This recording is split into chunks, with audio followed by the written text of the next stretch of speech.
If you live in this world, it is very likely that you have at least a smart LED strip, a smart bulb, or maybe a smart camera. Unless you live in something like Russia, Romania or Italy, then you probably don't need that because of them.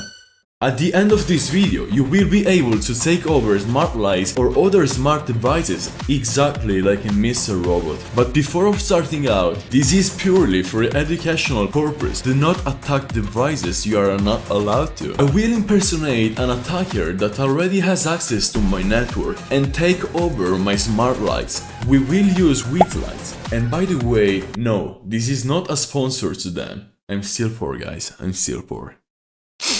Step 1. We must identify a live hostess in the network.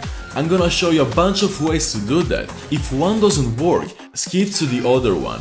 By the way, the last one is the most efficient one. In this case, we are using NF for host discovery. After discovering the hostess, we need to understand the technology or the brand. We can clear the output by manipulating it in the following way and scan every host for open ports that can reveal a web panel or simply some fingerprints that we can link to the technology. By the way, this is the most time expensive one, so let's move on to one of my favorites. Smart devices like bulb or printers use multicast domain name system. This protocol allows these devices to automatically announce their presence and services on a local network without requiring a centralized DNS server. We can use a web browser to browse all of those information devices sent to the network. Even using ARP command, it is very likely that you're gonna see that bulb in your ARP list. Let's see now how to identify it after running a web browser tool. There are two ways here. You can see here that Matter TCP is present. Many smart lights use the Matter Smart Home protocol, so that will be the first thing. The second one, sometimes the lights can disclose the PI, which is the pairing information, the product ID and the vendor ID. Simply combining all of those informations and looking them up on Google will tell us the brand. The final method, getting all of the MAC addresses and resolving them using a MAC-based vendor lookup, which checks if the MAC prefix is registered to a known manufacturer. As you can see here, we can use card to send that request.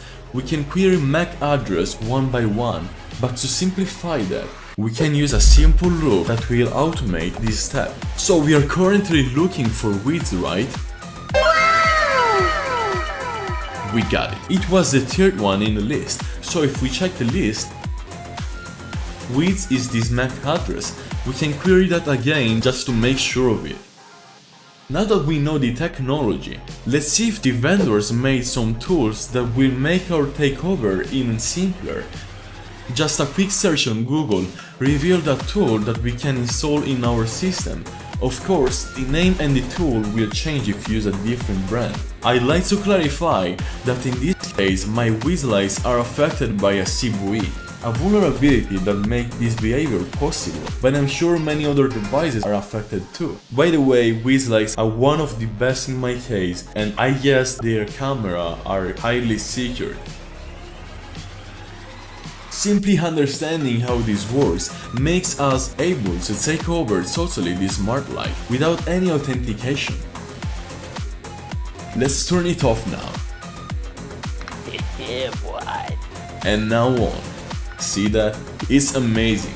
I'm gonna build a very simple script to automate this process and make the light go crazy.